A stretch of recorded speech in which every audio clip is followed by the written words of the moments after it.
98 Radio.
Someone out there needs to hear my voice. The Certified Voice Artist Program Batch 10 starts on November 6, 2021.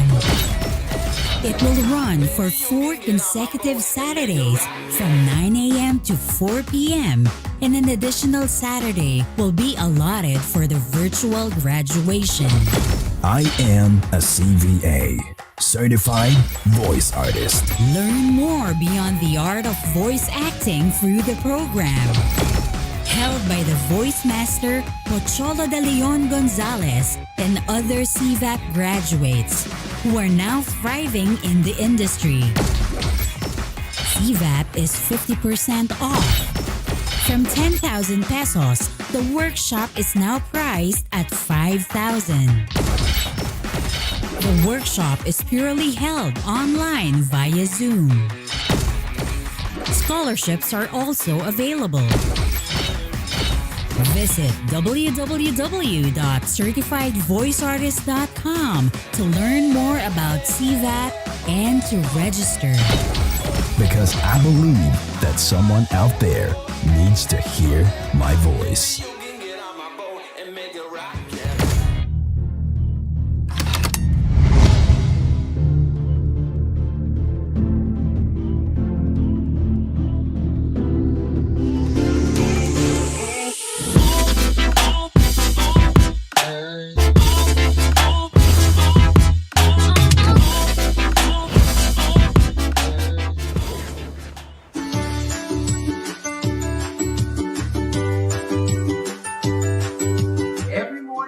Before I go to work, I use my Trilodent Gold mouthwash.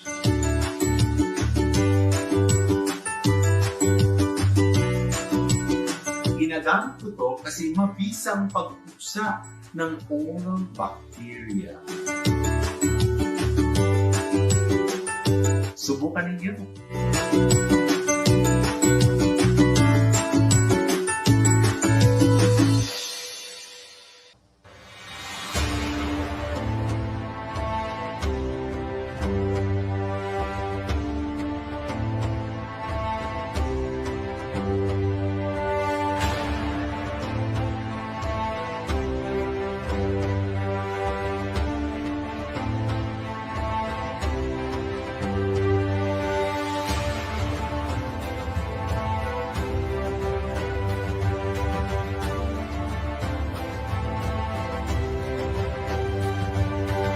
Morning. I'm Dr. Joseph Lee. Every morning I hydrate myself with natural soft spring water from Turkey. It is a soft water with low sodium and enriched with ozone. Erikli.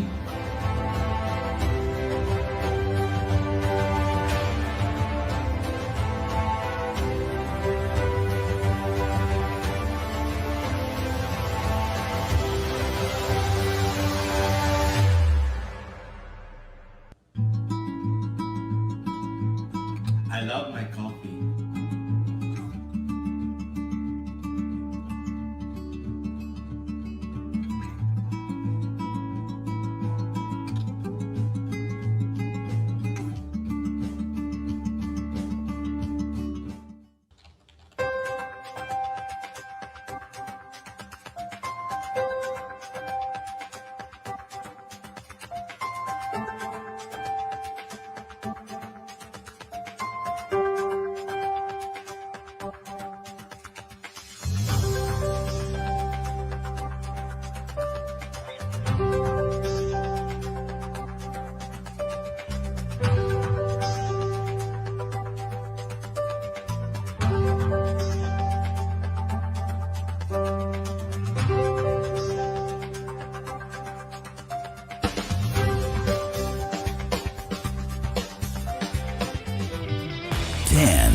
VG8 Radio. 9, 8, 7, VG8 6, 5, 4, VG8 Radio.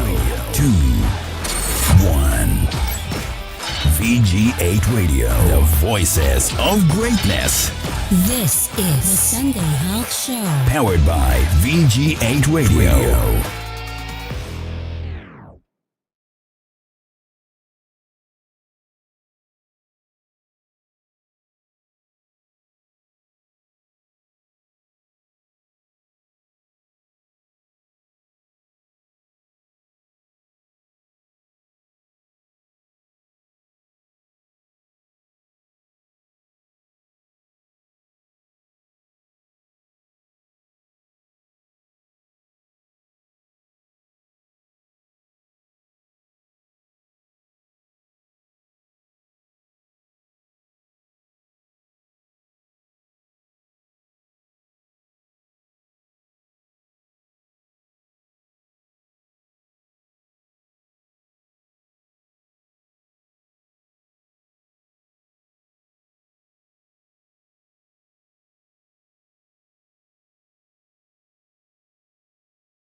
Hello, good morning po sa inyong lahat. Magandang umaga. Welcome back sa show kung saan health is wealth, the Sunday Health Show. I am Mitzi Aguinaldo, the Voice Royalty. This program is brought to you by Erikli Natural Spring Water, Genesis Organic Spirulina, Salvicare Coffee, Trilodent Gold, Regine Tolentino Atelier, Asian Hyperbaric Healthcare Institute, and Emergency Rapid Assistance App. We are currently live at the VG8 Radio Facebook page, the Sunday Health Show Facebook page, and VG8 Radio YouTube channel. And now we are on the third episode of Season 3, guys. Bubusugin namin kayo ng kaalaman bago kayo magtanghalian here in the Sunday Health Show. So it's another Sunday yet again to share a new set of health information to our beloved viewers. So guys, tanong ko lang po sa inyo, if I may ask, lahat po ba dito ng ating viewers ay bakunado na? Or mga nakaschedule na, ganon, comment po tayo dito. Yan, kasi ngayon po, we still have an increasing amount of cases. So guys, we all know that vaccines are created to decrease the severity of symptoms if ever tamaan man tayo ng virus or kung ano mang sakit. So, yan, as we target herd immunity, talagang kailangan din na well-informed ang ating audience kung ano meron sa mga vaccine and how they work. And we are here to help our audience to understand vaccines and their importance, lalo na pagdating sa pedia. Alam naman natin po ngayon na merong mga anti-vaccine na parents and meron din naman of course mga pro-vaccine. So we have a guest with us here today to help us understand kung bakit kailangan ng mga vaccine, lalo na sa mga bata. So pero bago namin simulan ng talakayan, tatawagin ko muna ang Kuya Doc ng Bayan, Celebrity Urologist, Dr. Joseph Lee. Yes. Magandang umaga or early noon sa inyong lahat. Of course, ito po ang The Sunday Health Show at ako ang inyong Kuya Doc.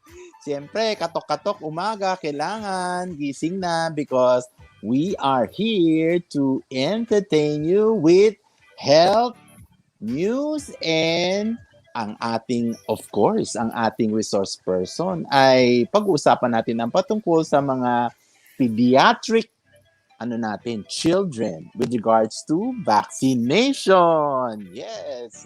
Of course, makakasama rin natin, di ba, Mitzi, ang ating mga segment host, si Freddy at si Gian. Okay, take it away, Mitzi. Okay, so para naman po sa ating segments, of course, we have a tape from Sir Freddy and makakasama po natin siya while he is on the way to his work. So, ihahatid po niya ang balita patungkol sa COVID at balitang kalusugan. At sa bawat episode ay tutulungan namin kayong ganap na maintindihan ang ilang medical terms kasama, of course, si Ate Jihan. Oo. Hi, Gian!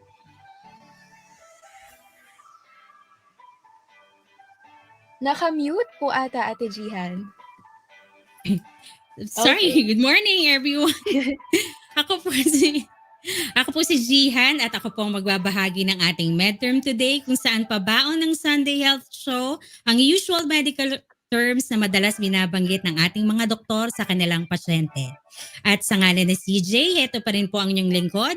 Hatid naman sa inyo ang approved yarn. Sa bawat episode po ng Sunday Health Show ay meron kaming ibabahaging innovation sa larangan ng medisina, pati na rin ang medical apps na maaari nating i-download at magamit everyday sa ating mga gadgets. At huwag kayong mag-alala dahil lahat ng aming ibabahagi ay suportado at aprobado ng Sunday Health Show. Kaya abangan kung ano ang approved yarn ngayong Season 3, 3rd episode. And there we have it, isang mainit at magandang tanghali po sa inyong lahat. Huwag bibitiw at eto naman ang balitang kalusugan.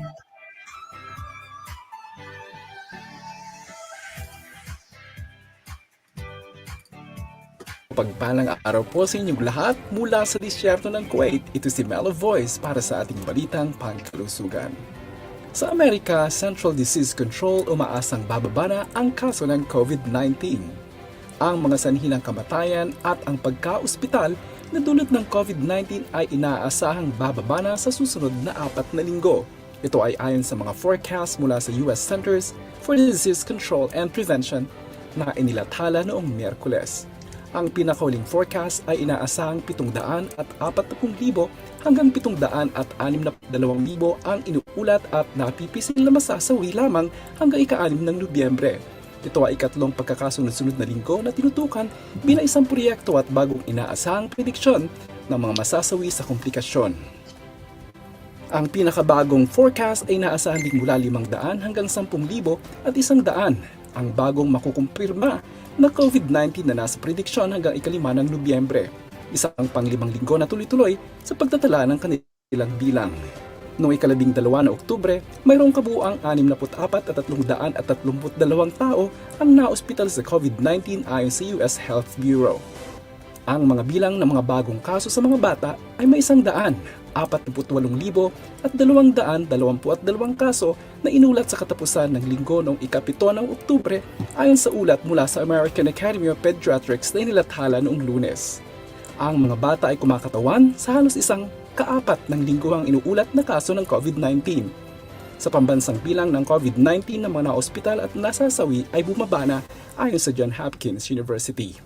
Nasabi pa ng mga eksperto na ang bakuna ay nananatiling pinakamahusay na kasangkapan upang labanan ang pandemiko.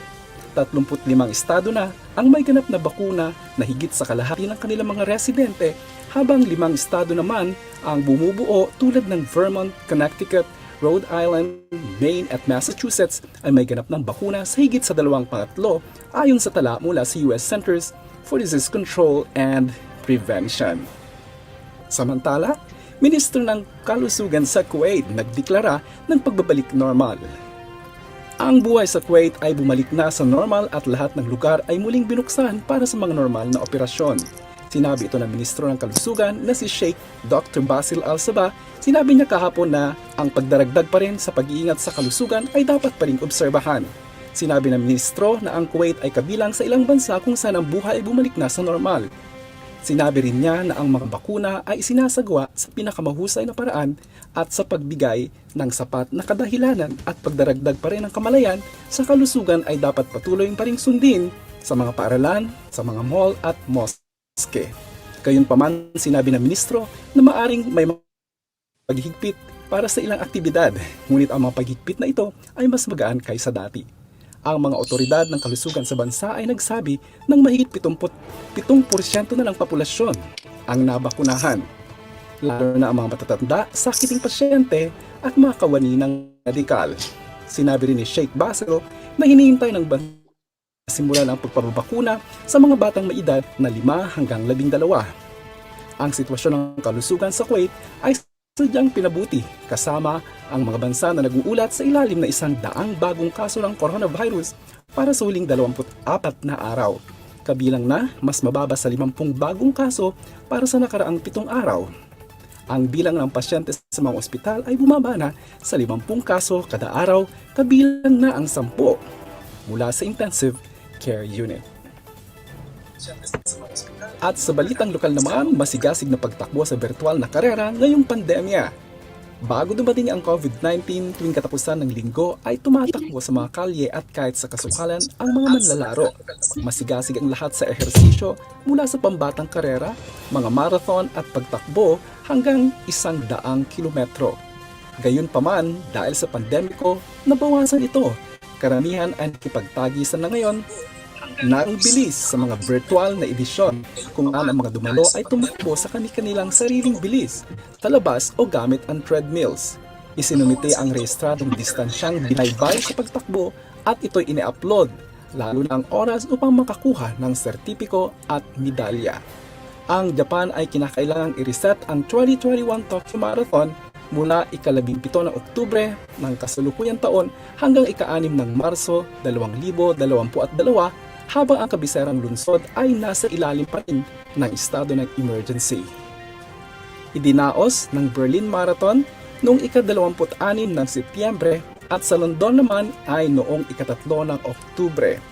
Ang Chicago at Boston Marathon ay noong ika-10 at 11 ng Oktubre habang ang huling 6 na pangunahing marathon sa New York ay gaganapin sa ika-7 ng Nobyembre.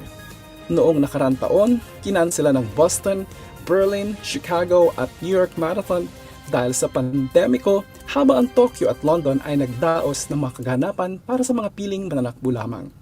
Ang Pilipinas ay kabilang sa bansang magdadala ng panibagong virtual na nutrisyon para sa buong Oktubre at iba pang mga kalahok sa mga bansa tulad ng ikalawang edisyon ay ang Australia, Hong Kong, Indonesia, Japan, Korea, Malaysia, Singapore, Taiwan, Thailand at Vietnam.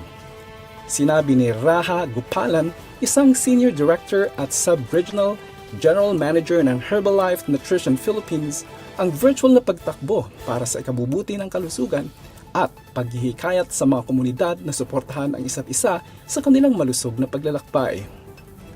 Ang virtual na pagtakbo noong nakaraang taon ay nagtipon ng 14,000 kalahok at sakop ang kabuuang layo ng 600,000 kilometro sa buong Asia Pacific.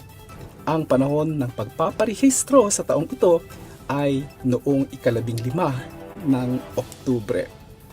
Muli, ito ang inyong lingkod, The Mellow Voice, Freddy Hermosura, Taiwan, nag-uulat mula sa bansang Kuwait.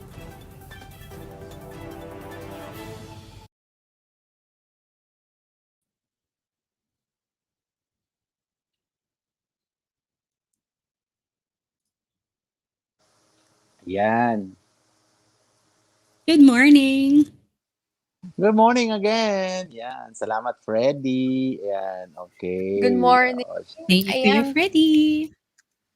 We have heard Mm-mm. yung balita na hatid po ni Sir Freddy. So, what can you say po, Doc, sa balita? Syempre, lagi natin sinasabi mga balitang yan is may good news. And of course, anything to do with COVID, especially mga patungkol sa mga bata, no? Yung mga binabalita niya, something that we have to look into para magtuloy-tuloy na ang new normal natin. Kasi yung balita niya, very timely kasi ang ating guest later on is isang magiting at magaling na pediatrician. Napag-uusapan natin later on ni Mitzi, what is it about having our children or pediatric age group be vaccinated during the time of COVID pandemic. Okay. So, how about you, Ate Jihan? Feel ko malapit din to sa'yo dahil, yung susunod nating pag-uusapan later. But again, balik po tayo sa balita. Sige po. Go ahead. Yes, doon naman sa doon kay Sir Freddy, sa naayon dito sa sa ating situation ngayon, dapat kasi nag-iingat din tayo at tatandaan natin na follow protocol always, and sundin lagi yung doctors and mag-ingat po parati. Okay. So, sana maging katulad din po tayo nung bansang nabanggit kanina na nagiging normal na. So, hopefully talaga lagi naman natin pinagdadasal and we are all hoping na maging normal na rin po yung dito sa Pilipinas. At mangyayari lamang po yun, sabi nga ni Ate Jihan, Ate Doc Joseph, kung susundin natin yung health protocols at magiging maingat na po tayo lalo. So, okay. Correct. Sayang si Sir Freddy sana papasok kaya lang wala pa siya. So, move on na po tayo. Since it's time check, 12:15, okay? Okay. So, ngayon po, punta naman tayo sa ating next, which is ang segment po ni Ate Jihan.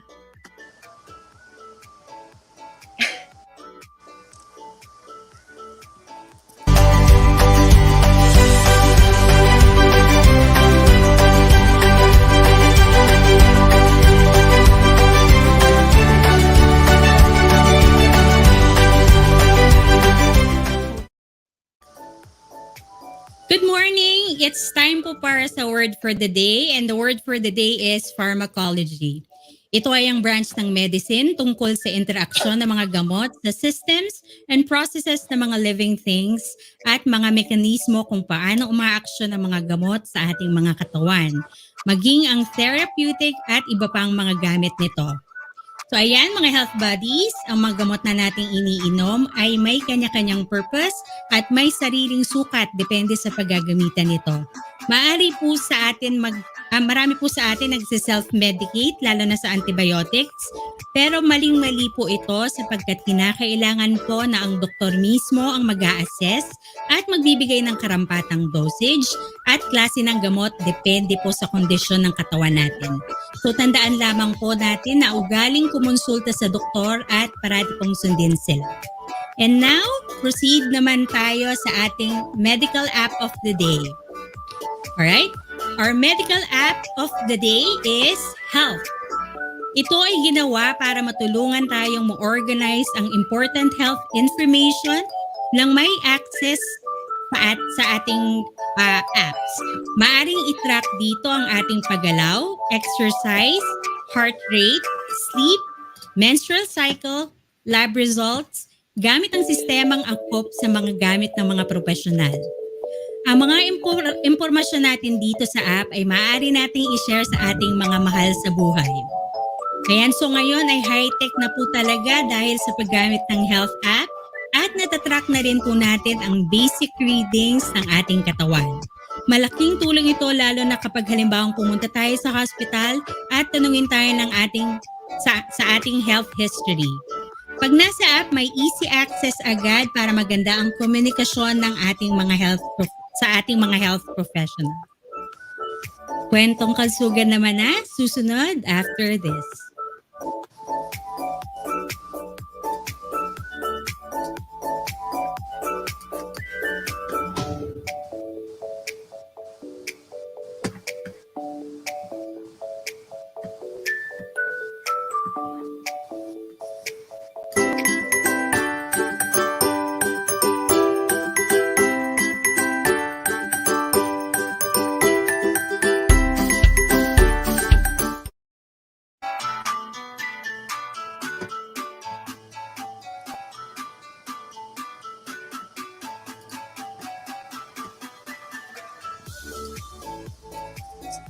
Okay, so yes, kwentong kalusugan na po tayo.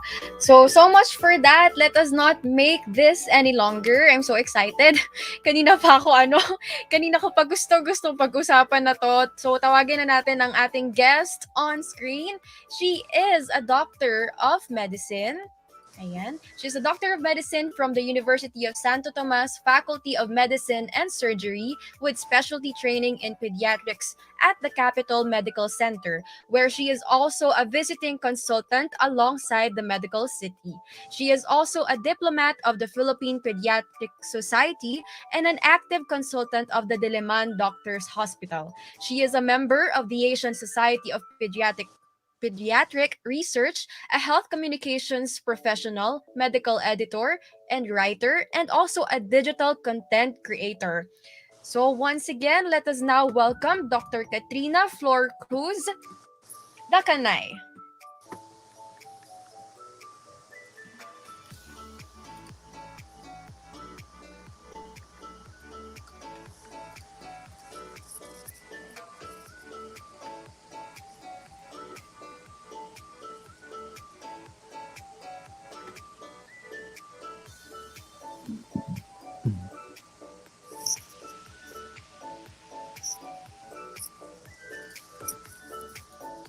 Okay, yan, finally.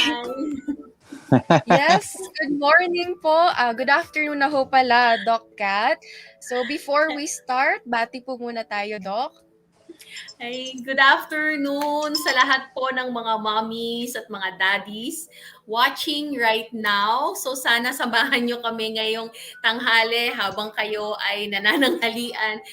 Sabayan nyo po kami sa aming discussion.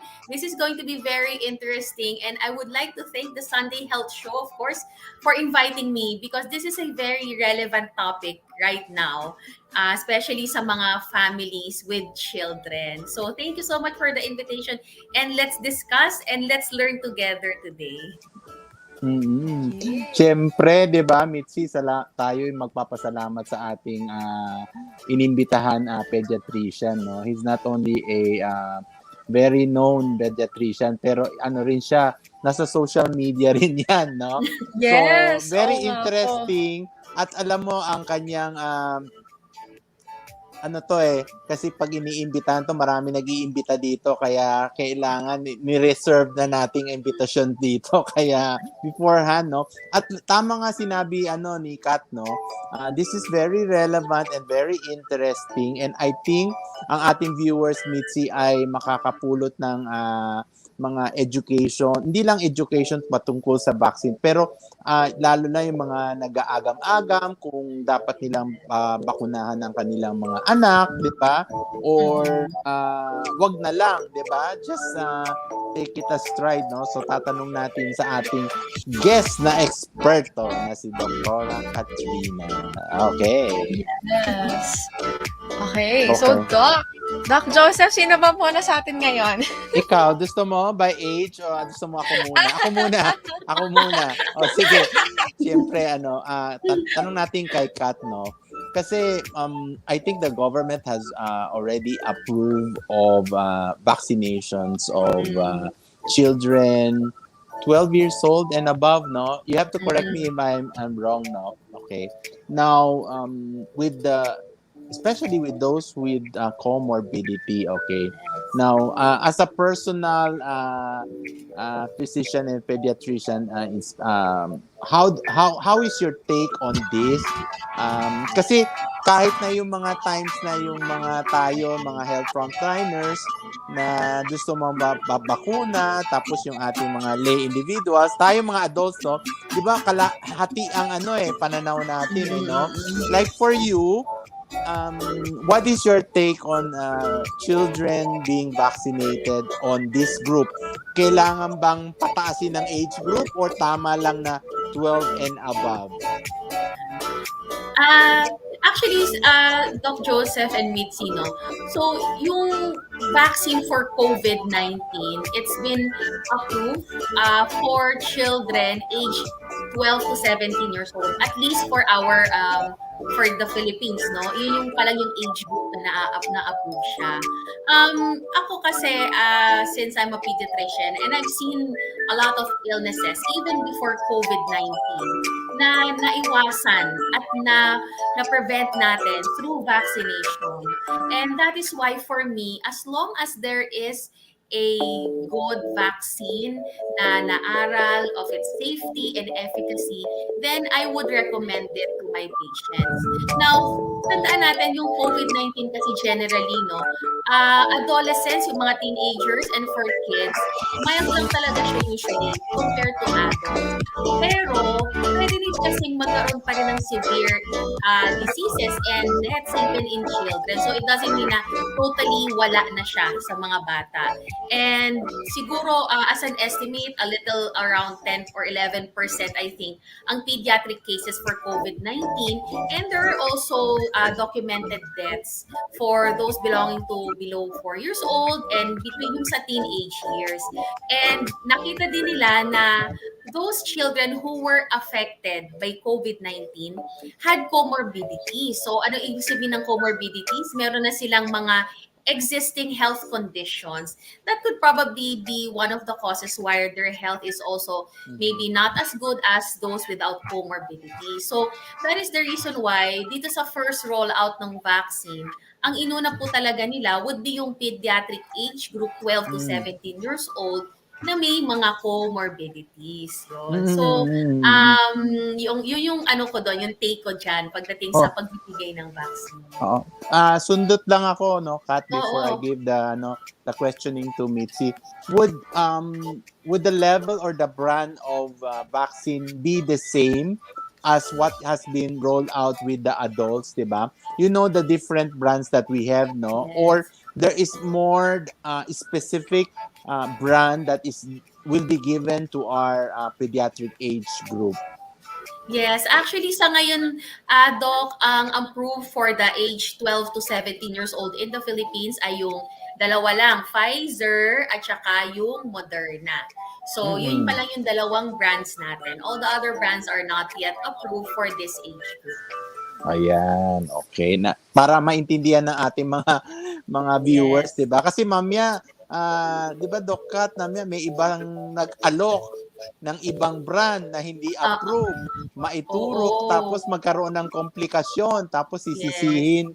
sisisihin tayo o kayong mga sa society ninyo and the Oo. government for why is it that you approve of this, but we have to be specific na ang Pfizer at Moderna, which is an mRNA type, Yes. 'di ba, of vaccine which is already approved for the Correct. pediatric age group of 12 to 17. Okay, Mitzi? Yes, Doc. Okay, so my question naman po for Doc Kat, since nasimulan na po natin about the brands, lalo na sa COVID-19 vaccines. Ito, Doc, what are the common misconceptions about COVID-19 vaccines? Most especially para sa mga parents with kids. Ayan. Can allergic people get vaccinated of COVID-19? What are the things that people need to consider or prepare before getting vaccinated? Okay. That is a very good question. At very common question talaga yan. And I think the concerns naman, first of all, of these parents are very valid. I mean, this is something na ngayon lang natin na-experience yung COVID-19 pandemic. First time natin nakarinig about the vaccine. So, valid naman yung mga fears, yung mga agam-agam ng mga magulang, no? Pero first of all, siguro what we need to emphasize is, para sa mga bata na kailangan bakunahan, first of all, you have to talk with your pediatrician or your healthcare provider because sila kasi yung makakapagbigay ng kumbaga yung mga sound scientific base na mga sagot sa tanong nila. So first of all, kasi ang daming ang kumakalat sa Facebook, sa YouTube, sa TikTok, or anywhere else sa mga, like for example, na magiging zombie daw ba yung mga bata or parang nag-i-inject ba tayo ng virus kapag nagbabakuna. So these are all misconceptions. Kasi like una sa lahat yun, siguro unahin ko yun yung sabi nila pagka daw binabakunahan ba yung virus ng COVID, yung ini-inject, common question yan. So siguro to dispute that, hindi po. Kapag tayo ay nagbabakuna, you have to remember bawat vaccine, meron niyang specific na target na sakit na kailangan niyang i-prevent. So pagbawa, anti-pneumonia vaccine, pneumonia ang mga bacteria na nagpo-cause ng pneumonia ang lalabanan yan. Pag flu vaccine, anti-flu virus. So pag COVID, anti-COVID vaccine. So first of all, bakit naman tayo mag-i-inject sa bata o sa pasyente ng virus? Yun yung iniiwasan natin. So ang ginagawa ng vaccine kasi, hindi siya nag-i-inject ng virus sa katawan natin. Ang ginagawa lang niya, kumbaga, hinahanda niya ang katawan natin if in case, in the future, na wag naman sana, biglang makakuha tayo ng virus. So, kumbaga, pag nag-inject na ng bakuna sa atin, yung mga sundalo panglaban dun sa COVID virus, hinahanda na yan ng katawan. Naka-ready na yan. So, in the event na yung bata makakuha siya ng COVID virus, hindi na siya magkakaroon ng infection na yon or madali niyang malabanan yung infection na yun. So, those are some of misconceptions. Now, siguro going naman dun sa mga ano nga ba Mitzi, yung regarding sa adverse reaction or allergies na mention? Yes po, mga may allergies, ano po yung kailangan nilang i-consider or i-prepare before getting vaccinated? Okay. Kasi usually, before we give the vaccine, meron kasing guidelines dyan on yung risk assessment din ng bata. Ang pinaka-major contraindication lang talaga para hindi mabigay yung vaccine, contraindication, ibig sabihin talagang bawal na talagang ibigay is for someone na magkaroon ng severe allergic reaction sa component ng mRNA vaccine nga na yun. So, yun talagang absolute contraindication. However, there are patients naman who are considered low risk na pwedeng mag-proceed with vaccination. So, ano yung sabihin ng low risk? So, ito yung mga, for example, meron lang silang non-anaphylactic allergy sa mga medications o kaya sa pagkain. Sabihin nun, kahit meron silang known allergy, kunwari sa pagkain, pero hindi naman sila nagkakaroon ng severe allergic reaction, then they can proceed with vaccination. O kaya pwede rin kasing mabigyan din ng bakuna kung bawa nagkaroon ng local reaction previously with the vaccine. O kaya ito yung mga pasyente na although meron silang atopic dermatitis or allergic rhinitis or hika, pero well-controlled naman siya. So yun. So basically, this is the reason why naghihingi din ng clearance from your pediatrician bago bakunahan ang bata because it is your pediatrician or yung doktor na nakakaalam ng medical history ng anak nyo ang makakapagsabi kung we can proceed with vaccination or not. So kasi sila yung nakakaalam ng history ng bata, yung medical history, ano na ba yung nangyari before, nagkaroon ba siya ng reaction or whatever. So parang siya yung mag-assess na okay, proceed with vaccination or do we proceed with precaution naman, yung mga moderate. Right. So, with regards naman, Doc, sa mag-follow up lang po ako. Kasi some people or some parents made their children have vaccine shots to combat pneumonia and flu. Kasi nga, ito nga daw po yung parang close symptoms sa COVID, no? Since some children do not have access yet to COVID vaccine. So, ano pong masasabi nyo dito, Doktora? Yes. I would encourage, kasi nga, nasa 12 to 17 years, sa country natin, 12 to 17 years old pa lang yung pwedeng makareceive ng COVID-19 vaccine. So, if for example, like the younger than 12, usually I would advise them to still continue their other vaccines. So, nakita kasi nila na sa COVID, syempre since it's also a respiratory disease and the symptoms also overlap with flu and pneumonia. And yung flu and pneumonia are also complications of COVID. So, clarify ko lang, yung COVID-19, iba yan sa pneumonia, iba yan sa flu. So, pwede kasing halimbawa, nagka-COVID yung bata, since humihina yung immune system, pwedeng magkaroon ng secondary infection ng trangkaso, yung flu, or ng pneumonia. So, that's the reason why we still advise them na, tama, have the flu vaccine, had the pneumonia vaccine. Kumbaga, this is the closest level of protection that we have until magkaroon nga tayo ng COVID vaccine para sa age group nila. So, pero of course baka naman kasi, clarify ko lang, baka naman isipin nyo na, so since nabigyan ng pneumonia or flu, hindi na kailangan bigyan ng COVID. You still need na pabigyan pa rin ng COVID vaccine once meron na sa age group ng mga anak nyo. Kasi nga, specific talaga yung target ng bawat vaccine, kung ano yung sakit na pinaprevent nila. Yun. So, gusto ko lang tanong yung tinanong ni Mitzi, no? With regards to, because this age group, Kat, is around parang young adolescents, right? Yes, oo. Okay. Oo. When you say young adolescents, do they still have a schedule of vaccination type? Kasi di ba pag bata may BCG, mga MMR, Pag mga ganyang group, ano ba ang usually na binibigay pa natin para sa ating mga viewers so they would know? Yes. Di ba you have mentioned what about flu and Mm-mm. the other pneumonia? Siguro you can tell us yung cycle of how you give it just in case na they will receive the COVID vaccine. Kasi minsan yung mga magulang natin sasabihin, Dok, paano yan? Oo. Bibigay ko to. Tapos due na siya sa flu. Kailan ko Oo. ibibigay? Pwede bang Oo. sabay-sabay yung mga ganon aspect? Oo, tama, Doc. Kasi nagugulo din minsan yung mga parents sa scheduling ng vaccine, ano? Kasi parang hindi nila pwede ba pagsabayin, gaano ba katagal, ganun. So, as a general rule, no, if for example, yung teenager natin ay naka-receive ng COVID vaccine, usually we wait around 4 weeks before the other vaccines can be given. Pero kasi Doc, ang interval natin ng Pfizer is, if I'm not mistaken, is 21 days and then Moderna is 28 days eh. So I would suggest na kung ganun man, halimbawa, binakunahan ngayon, may due siya na flu vaccine.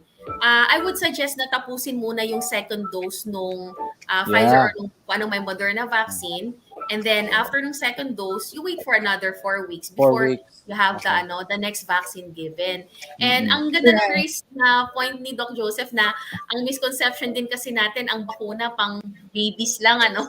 Yung CG, MMR, measles, ang mga teenagers kailangan din ng bakuna hanggang adulthood yan. Kasi kumbaga may sakit din namang dumadapo po sa mga teenagers. So tulad nga ng nabanggit ko, yung flu vaccine, dapat every year meron yan. Kung hindi pa nabibigyan ng pneumonia vaccine, dapat pabigyan. And for teenagers, like, hindi pa, kasi after mga 1-year-old, minsan nakakalimutan na rin ng mga magulang pabakunahan. So, pwede pang mag-catch up doon ng mga vaccines. Halimbawa, hindi pa nabigyan ng chickenpox, hepatitis A vaccine, yung kanilang na booster, typhoid, pneumonia, para sa mga babae, yung mga HPV vaccine. Yan. So actually, marami pa pong mga bakuna pwedeng ibigay sa teenagers. A lot of these cases na na-encounter ko sa teenagers, mga catch-up doses ang tawag namin, yung talagang hindi, after 1-year-old, hindi na napabakunahan eh. So, hindi pa huli ang lahat. Pwede pa pong pabigyan ng ibang mga bakuna. Yan. Ano lang ako susundot lang ba ako kay Mitzi. Ito, paano pag yung adolescent never nagpabakuna, di ba Mitzi? Never nagpabakuna. Ngayon, dahil siguro nahikayat ng ating departamento ng kalusugan at na-encourage pabakuna. How is it to explain to the parents? Kasi never niya na-experience. These are we have some percentage of children like that, 'di ba? So how will you explain to them na walang MMR, walang measles, walang BCG, ganun everything, at ngayon mapapabakuna? Can they undergo or have their COVID vaccine with this kind of cases? Yes. So, usually, papa-evaluate pa rin yan syempre sa pediatrician because they have to do a thorough interview, syempre, ng medical history, ng family history. Medical history, sabihin, for example, mga reactions sa mga past na sa pagkain, sa gamot. So, that's why it's important to get a clearance first from the pediatrician. And on the side naman of the patient, syempre, they have to be educated also what the vaccine is all about because lalo na kung hindi nga sila previously nagpapakuna. So, kailangan malaman nila para saan ba itong binibigay. Just like any medication, ano bang purpose nito? And I think yung teenager din naman, ano naman nila yan, may isip na rin sila. They should be with the mom, syempre, pagka in-explain yan. Kasi, di ba, minsan nauunahan sila ng takot na kung ano kasi, kung ano yung naririnig nila pag nag-uusap yung mga adults, conversations about COVID, about vaccine. So, syempre, bilang mga magulang, it's also the responsibility to educate their children properly and correctly tungkol sa COVID and COVID vaccine para hindi rin magfo-form agad ng anxiety yung mga teenagers kasi natatakot sila minsan may mga naririnig, may mga fake news na kung ano-ano na syempre worried din yan yung mga teenagers napapangunahan ng takot. So it's best for the parents to also educate them properly. Mm-mm. Right. So, we actually have a question po sa Mm. comment section here from Sir Enrico L. de Guzman. I'm just wondering why have the vaccine for 12 and above? Why not include 10 and 11? What could be the reason daw po? Oo, pwede. Oo. Kasi usually yung mga vaccines na yan, no, nag-apply sila, di ba, for emergency use. And itong dalawa kasi na to, yung Pfizer and Moderna, sila kasi yung nag-apply and then they have sound studies and results for this age group. So, remember that we approve vaccines and even medicines based on science, based on results of research. So hindi lang po siya basta-basta nag-apply, approve agad. So kailangan when they submit for example yung approval nga for this a certain age group, it has to go through yung process talaga of approval kasi kailangan meron silang backup ano ba yung naging result nung nakita nila na for this age group, ano ba yung efficiency, ano ba yung mga naging adverse results. So that's the reason why ito pa lang yung na-approve sa country natin. So and remind you, iba-iba din kasi per country ang approving body, iba-iba rin ang health system. So that's why there are some countries na, for example, sa Israel and USA, I believe, Pfizer lang ang approved for this age group, pero sa Canada, both Pfizer and Moderna. So, it really depends also on the country approving it. But one thing's for sure, we don't approve any kind of vaccine if wala siya, unless meron siyang magandang science data to back it up. Alright. So, there. Next naman po na question. Doc Joseph, do you have question po ba? Okay, ito very interesting ito, Mitz. Ano ba ang dose na binibigay? Pareho ba Ayan. o binawasan o ano? Kasi 'di ba? Kung the same, yeah. Oh, 'di ba, Mitzi? Kung the same o kung binawasang konti, would it still have the same effect? Okay. Ako, I believe, it's the same dose that's being given and even the interval is also the same. So, parang, ang studies kasi is like parang 92 to 93% efficacy. So, I believe it's the same dose lang naman po. Unlike, yung may iba kasi, di ba, like sa ibang mga vaccines, like for example, pag flu, may iba parang half dose yung binibigay.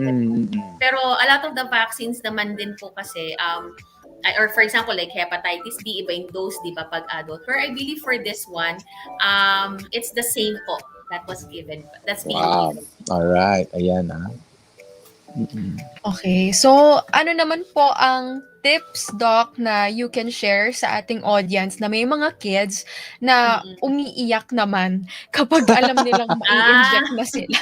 Kasi kahit at the age of 10, 11, mga ganong age, may mga umiiyak-iyak pa rin, di ba, Doc? And actually, hanggang sa clinic, umiiyak pa rin sila. Maghahabulan pa. Ganito, first and foremost, huwag niyo pong gawing panakot ang bakuna.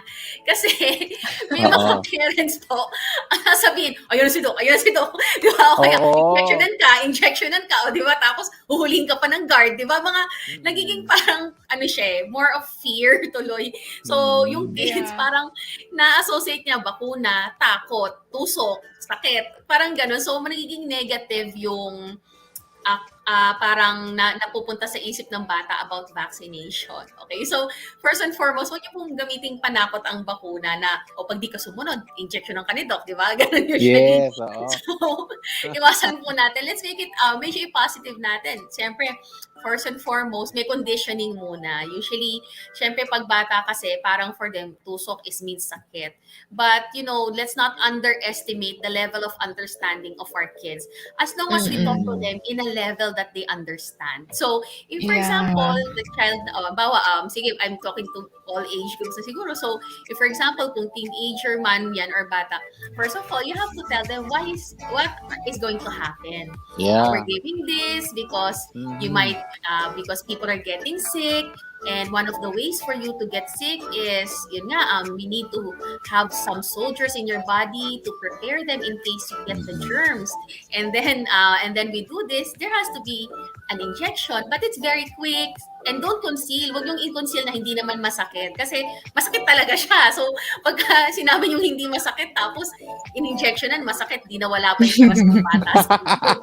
Lalo Nagka-trust issues ma-traumatize. Tell them as tuloy. it is na medyo may konting masakit lang, konting tutusok, pero mabilis lang siya. And nandito kami ng mommy mo, daddy mo, para habang binabakunahan ka. So, and of course, you have to tell them it's for their own good, para hindi sila magkakasakit, para hindi nila mag-a-absent sa school, para makakapaglaro sila with their siblings, di ba? And eventually, makakabalik na sila sa school. So, it's a matter of how you explain it. And hopefully, we explain it in a more positive, non-threatening, yung hindi nananakot na way.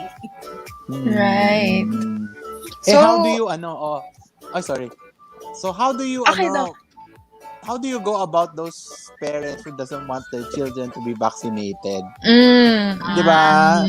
Or yung ito na lang, Mitzi, pahirapan natin konti. Hindi naman apat ang anak niya. Dalawa gusto, dalawa ayaw. Paano yan? Usually, okay. May mga parents nga na ayaw pa nilang pabakunahan ng anti-COVID vaccine, yung COVID vaccine yung kailang mga anak. And ako, for me, personally, I respect them for that. Because, kumbaga, it's the right of the patient nga naman to have, right of choice and all that. And it's something that I personally respect. So, if they tell me, okay, but of course, as a pediatrician, as a medical doctor, what we can do is to properly educate them on what the vaccine is all about, the benefits that it can bring to their health and to their kids. And it's about empowering them with knowledge and actually just convincing. Hindi siya mahirap din kasing pipilitin din sila. But if you properly educate them, then hopefully, eventually, din sila, mako-convince din sila.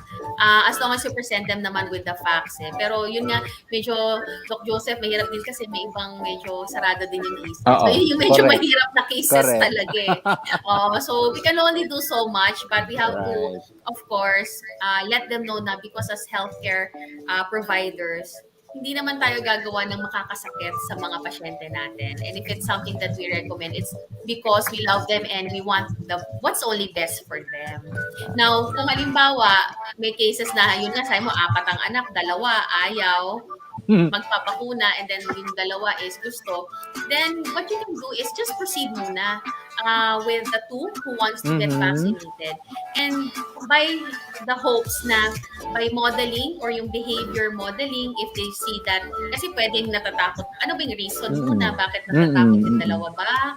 Or parang, iba, meron nga akong patients, minsan yung isang kapatid umiiyak, yung isa hindi.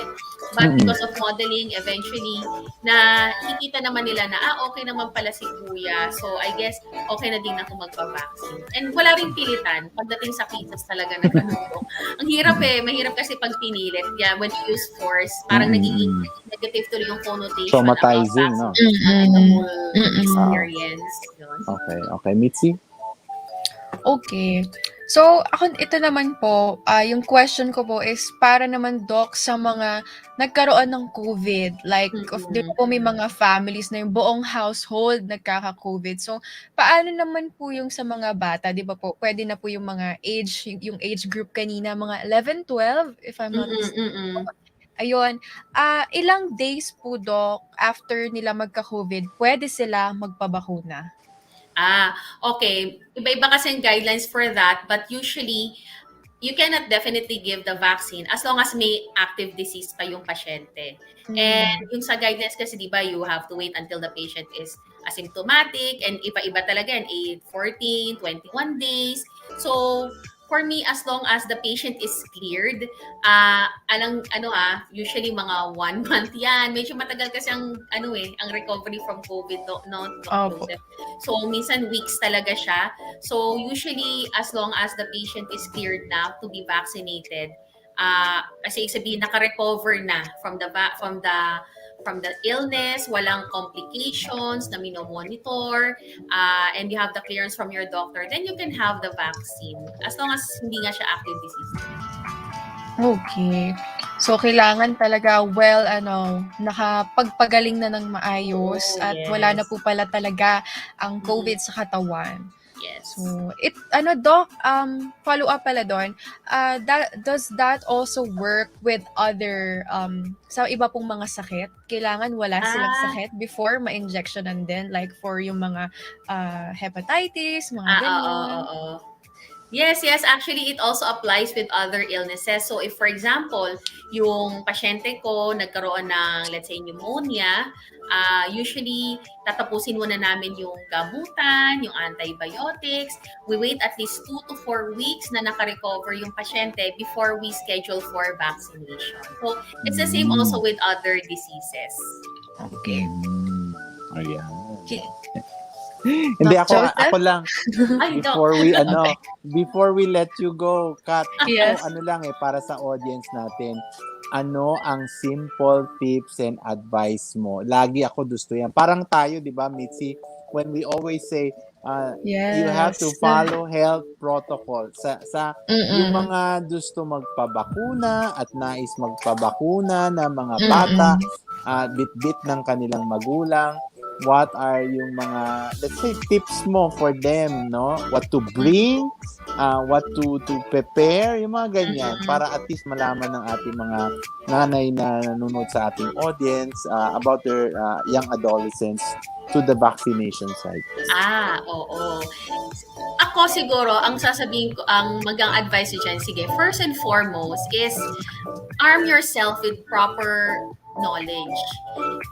Kasi mas ma-appreciate mo yung COVID vaccine or any kind of vaccination as long as you have the correct information. Para saan ba siya? Paano ba siya binibigay? If you have any questions, wag pong pumunta sa ating mga kumare or sa mga fake news sites. Go to your doctor, and if you have any questions or anything na nagpabother sa yung mga worries nyo, your doctor and healthcare practitioners like Dr. Joseph, di ba, can actually give you the proper medical education regarding these vaccines. Now, if you have questions like yung mga tatanong ko, pwede ba yung anak ko? Ano ba yung mga babantayan ko after bakunahan? Ano ba yung pwedeng expect ko during vaccination? And other questions that you have, ask your doctor and healthcare practitioners. Not just go to Google or any website. From a reliable source. Yan. And if you want to go online, go to WHO, DOH, CDC, and a lot of our doctors are already on Facebook and YouTube. So you can listen to their discussion. Okay, that's number one. Arm yourself with proper education. Now, number That's two, right. di ba? So, and after that, once you have your, you've decided, sige, pabakunahan ko yung anak ko. Ang isang requirement kasi would be to get yung tawag dito, medical certificate or clearance from your attending physician. So, of course, the doctor will explain again yung what the vaccine is for. Merong template na nirelease ang Department of Health po na medical certificate. So, I've issued that to some of my patients already. They will, just need the basic information, and then your doctor will give it to you. It has to be signed. Dapat naka-check doon na explain sa'yo yung vaccine, para saan siya, mga ganon. And yung third na kailangan pala is merong signed na consent from the parents. So usually, so yun yung mga requirements kasi para sa vaccination. Yung clearance, tsaka yung signed consent sa parents, and of course, the child should be in the age group. Now, regarding the signed consent, it's usually the parents na nagsasign nun. If for example, walang let's say walang parents na available, it has to be ang second level yata, I think it's the grandparents. If wala, it could be like a sibling who is more than 21 years old na who can actually, be like the guardian, So, signed consent is very important kasi nga minors yung mga to and they need it for the vaccination. Yun. And then, ang third pala is do not go to the vaccination center na wala pong appointment. Bawal po ang walk-in. Ayan, so alam natin na gusto natin pabakunan but there has to be a certain order. Yan, kailangan maayos din yung sistema pa rin dito. Yan, so alam ko meron lang tayong some hospitals like the National Children's Hospital, ECMC sa Quezon City din, Philippine General Hospital, Rodriguez Hospital, East Avenue, tama ba? Heart Center pala, sorry. 9 kasi yun nasa listahan ng DOH, hindi ko memorize, pero I think Heart Center is also included there. Sorry if I wasn't able to mention the other hospitals. But you can check the DOH website for the hospitals where the vaccination will be rolled out. Yeah. St. Luke's yata, ano? Ay, St. Kasama. Hindi ko matanda yung ibang mga mga hospitals, but that's 9. Maybe you can post that in your your Facebook page for the benefit of the viewers. Okay, so yes, I think that's it muna for now, Doc Kat. We're going to have to let you go since our time check 12:54 na. So before we end, Doc, baka may gusto po kayong i-plug in, share, most especially your pages sa ating viewers. Oo. Syempre, first of all, I would like to thank the Sunday Health Show, si Mitzi, Dr. Joseph, and everyone in this show for having me. I really appreciate that there's such a show like this kasi nga napaka-relevant ng topics nyo and people are hungry for medical advice from doctors. So, thank you so much for having such a show like this. And of course, thank you so much for having me. And thank you din sa mga, kasi I shared this so I think I do have some followers watching me right now. So, salamat sa pag-tune in at pagsama sa discussion. Please follow the Sunday Health Show and also please follow my Facebook page, Dr. Katrina Florcruz. Subscribe to my YouTube channel, Dr. Katrina Florcruz. Meron kaming video ni Doc Joseph doon on UTI. Sobrang taas ng views, Doc. Ang daming nanonood ng UTI video natin doon. And then, I also have my Instagram, katrina.mp.ph. Thank you so much once again po sa inyong lahat. Thank you, Kat. Thank you. Thank you so much, Doc. Yan.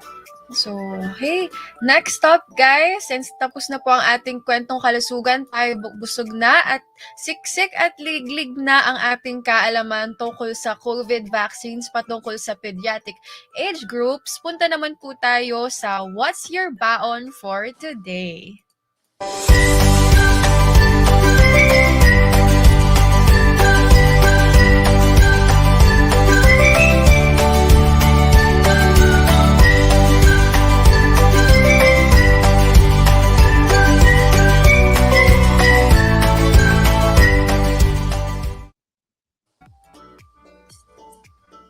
Ayun. Okay. Ayun. So, what's our baon for today? Siyempre, Simulan natin kay Ate Jihan. Sige, Gian. Okay. Ang baon for today. Well, yung sinabi ni Doc na dun sa pagsabi sa kids na wag silang uutuin na uy hindi yan masakit.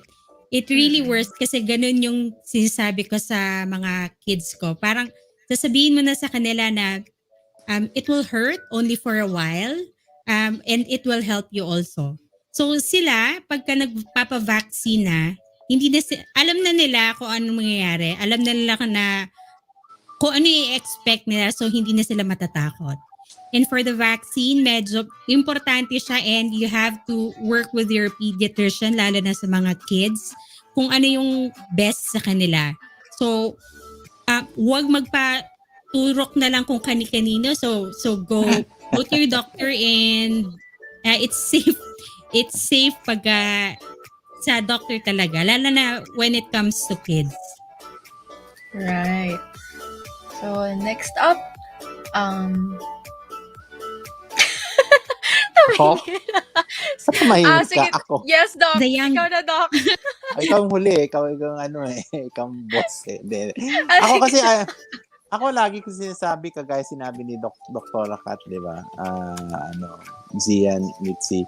Communication, no? Communication has to be open. Either to parents or children, no? Either we're adults, communication. When you say communication, it brings forth educating and letting them understand and not forcing them, no? Yes, we have beliefs, individuals. If you are in a family, your children has beliefs too. Diba? Zian, totoo yun? Yes. Oo. Mommy, you like, but I don't like. What's the point, diba? So magpupunong braso kayo, hilaan. Di ba sabi ni Dr. Kat, hindi pwede maghilaan.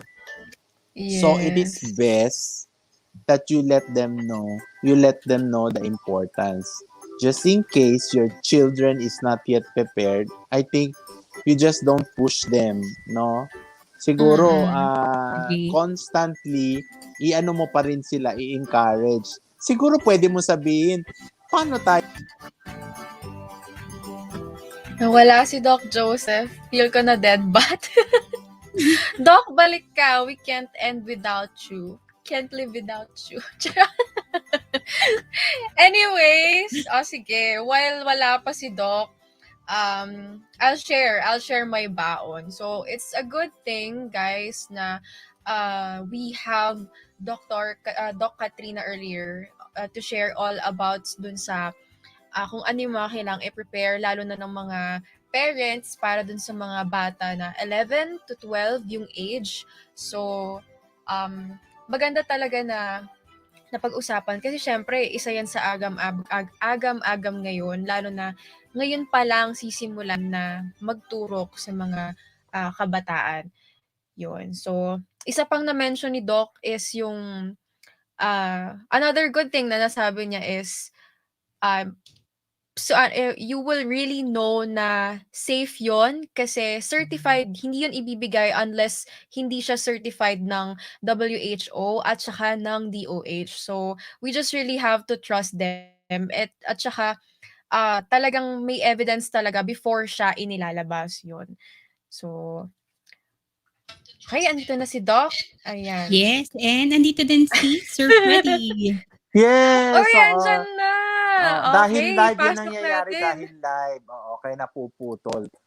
Yes, oo. Hi, Ayan. Freddy! Ayan, ito maganda yan. Naka-mute ka, Freddy. Say something. Say hi to our viewers. Naka-mute. Ayan, nakamute. Ayan, sige, say hi. Oo. Nakamute pa rin. Mute pa rin. Ayan. Yan Ayan, na. okay na. Medyo na-busy kami kanina. Good morning po sa inyong lahat. Good morning, Doc. Good morning, Sister Gihan at ang aking pinakamagandang director, Direct Mitzi. Isa pong mapagpalang Thanks, sir. maga po sa inyong lahat sa paggaling ko sa bansang Kuwait. Oo. Dito ako sa aming kusina. Nasaan ka? Pakita mo kung nasaan ka. Ba't balot na balot ka dyan? Oo. Hospital dito po sa COVID ward. Oo. Ay, mag-mask ka muna. Ikaw talaga, lumabas na. Kinabahan ako sa iyo. Pinalakad ka namin. Nasa COVID ward. So, ngayon nasa COVID ward. Oh my gosh. Ayan na. Hello! Hello! Hello! Hi! Mga Pilipino? Mga kabayan, hello! Hi! Hello! We're live at the Sunday Health Show.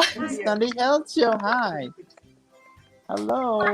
We are in the COVID ward. Alright. Anong nationality nila, Freddy? Mga Indians po, Doc. Mga India, hello! Okay. Sige. Dami ninyo, ha? Oo. So, yan ang COVID Yan, ward. maraming salamat. Oo. Keep safe, ha, Freddy. Yung O, wag mo na head iba... nurse ko, Oo. Sige. Yung head nurse mo, Pilipina. Hindi po, ibang lahi. Ibang lahi. Maghanap ka ng kabayan natin. Sige. O magmask ka, umayos ka. Sa COVID ka. Oh, Diyos ko. Uy, nakakatuwa Keep close, naman. Diba? Oo. Live, first time to mangyari sa Sunday Health Show na live na nasa Oo, ospital mismo. Ah, Yan. So, thank you, Sir Freddy. At kahit papano, you made it sa show kahit oo, patapos diba? na tayo. So, Diba? okay. Ayan. Doc, balik No. lang tayo sa'yo kanina. Nawala ka. Ayun na siya. O, sige. Habang lumalakad siya. Yan, Yan ang sandali po sinasabi wala na. po. Sige lang, maglakad lang. yan ang nangyayari, di ba, Gian? It's nice, sabi ko nga kay Freddy when he was saying, after his reporting kanina, he will show us some of what he's doing. Okay lang yan, no? Para pakita natin ganyan ang buhay ng mga nurse. O, yan, balot na balot. O, tingnan mo, saan ka pupunta? Head nurse na. Si- Ang head nurse na talaga. sa ilong. Siguro, Ito po yung aming ward. Oh, yeah, look at that. Uy. Oh. Ating Nakita niyo i-full po. screen si Doc, ay si Sir Freddy. Oh, sige, full Ayan. screen mo. Doon tayo sa Sarap gitna. baba. Hello! Basta po sa mga nurses namin ito po kanina for dialysis Yan, po yung isang oo. pasyente. Yes, oo. Bakit wala kang gloves, Freddy? Wow. Hi. Hi! Uy, ilan ang pasyente nyo ngayon sa ICU ba? 12 po. 12 po yung pasyente Hi! namin. Take care always, ha? Thank you, Opo. All right. Say something, Baba. Baba. Hi! How are you? How are you? Okay, you get well soon. You get well soon, Baba. Oh, Baba daw. Oy, magbaba kayo. Baba. Hi, Baba. Ayun po, marami pong salamat, Doc. Maraming salamat, Freddy, and you take care always. We'll see you in the next Sunday. Baba na po ako. Baba na po. Oh, sige, bababa. Okay. Ingat po, Sir Freddy. Ingat, sir. Ingat. Thank you. Thank you, sir. Ingat Alright. ka. Ayan. So we're live in a Kuwaiti hospital COVID ward, 'di ba? Mitzi. Opo, sa Kuwait. Yan, oo. Yan, 'di ba? Ganun talaga ang buhay ng mga medical mga health frontliners. Anyway, okay. Yeah. Yan na. Saya-saya. Okay. So, any last baon Doc sa viewers? Ako, binigyan naman ng approval ang 12 to 17. Oo. We just listen to the announcement and kaya kanina, di ba, Gian, Mitzi, sinabi, Pfizer and Moderna, ha? Kung iba ang inaalok sa iyo, nako, iba yon, bogus, fake yon, no? So don't. Nako, di ba, sinabi na ni Doktora, Pfizer lang, tsaka Moderna ang inapprove para sa 12 to 17. And hope we get this vaccination for children rolling para bumalik na sila, makalabas na sila. Diba, we've talked about mental health in children para maging maayos na tayong lahat. Yun lang. Okay.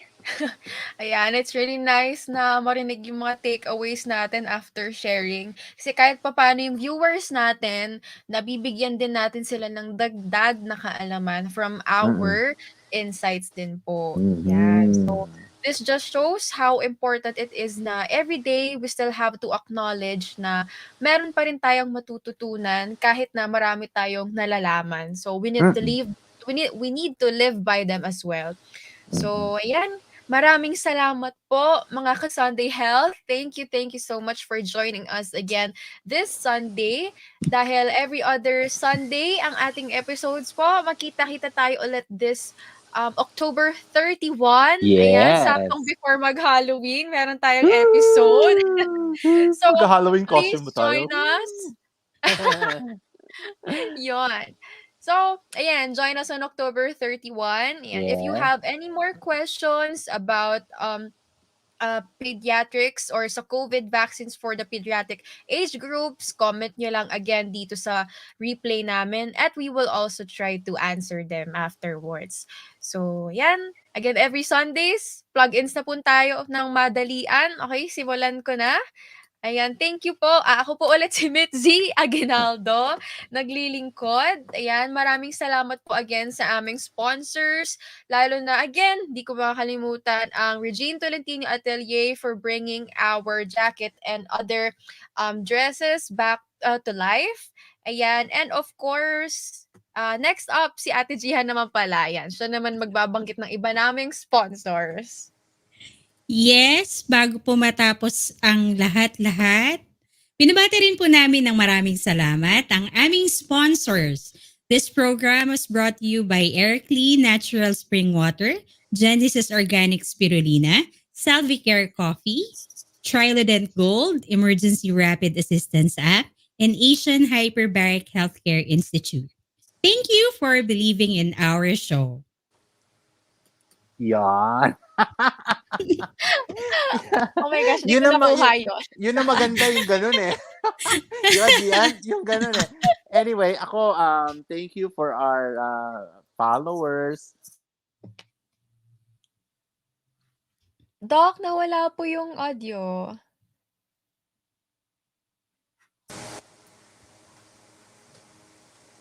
Ayan. Hello? Okay. Thank you for our followers who constantly watch us, the Sunday Health Show. This is your Kuya Doc. Every other Sunday, keep on watching us. Kung may gusto kayong pag-usapan, mag-comment lang kayo. And you can follow me at my social media, YouTube, Dr. Joseph Lee, Urologist, Instagram. That's it. Okay, so yan, there we have it.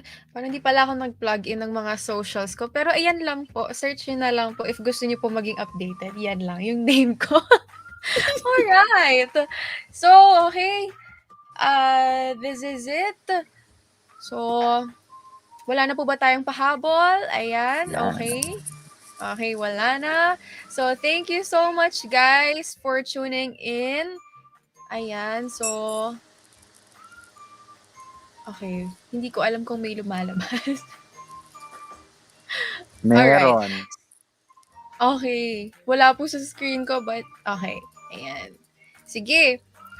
So, ayan, last but not the least pala, shout out to the Certified Voice Artist Program. We actually have Voices Con coming this, anong date po siya ulit, Ate Jihan, yung Voices Con natin? October 25. October 25. Ayan, we have Voices Yes. Con. Nag-iisa lang po itong convention para sa mga mahilig sa voice acting at para sa mga voice artists. Solely by the voice master, Sir Mr. Pocholo de Leon Gonzales. And of course, ang aming station manager, si Sir Richard Abalos. And to our home station, VG8 Radio. Again, Hi, maraming Richard. salamat po. Thank Hi, you so CJ. much. Thank you. Ayan, of All. course. Opo, sa ngalan ng aming mga co-host, si Ate si CJ, si Sir Freddy, and of course, ang aming content producer, ayan. Yun, binabati namin din sila. So, alright, sabay-sabay po tayo.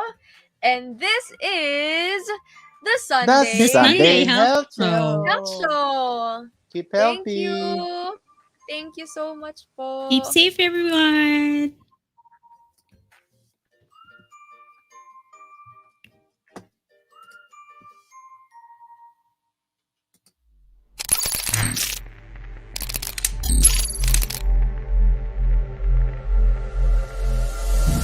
VoicesCon 2021, October 25th. The future of voice acting. Revolutionizing and democratizing voice artistry. Facing the future, accepting the new norm, creating change. Alight the fire within you.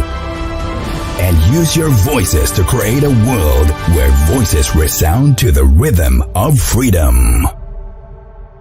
Join VoicesCon 2021 and be part of the change. October 25th. In cooperation with The Voice Master, The Voice Master Channel, CVAP, Certified Voice Artist Program, Creative Voices Production, Creative Sound Studios, Voice from Home, Dubbing Booth Company, VG8 Radio.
I love my coffee.